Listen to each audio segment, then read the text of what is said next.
Today, we're taking care of our plants by measuring moisture and sunlight with analog sensors and the KME app. We need a moisture sensor and a light sensor.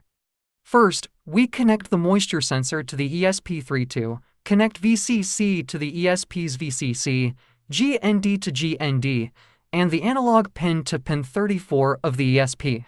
Similarly, we connect the light sensor, VCC to VCC, GND to GND, and the analog pin to pin 35 of the ESP. After connecting the sensors, connect the USB cable. Now, open the KME config tool and select the 3 lines in the top right corner. Choose the port and connect. Then, hit Upload Firmware. The tool will automatically detect the ESP board and upload the firmware. Once it's done, click the plus icon and select Analog Sensors. Add one more analog sensor, then click on it to change its name. Set its type to percentage, select the analog input to pin 35, and change reverse to true.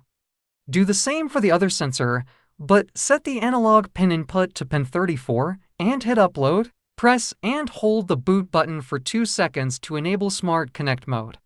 Open the KME app, select Add Devices, and provide the SSID and password of the local network. Choose Smart Connect mode. The app will detect the device, allowing you to change its name.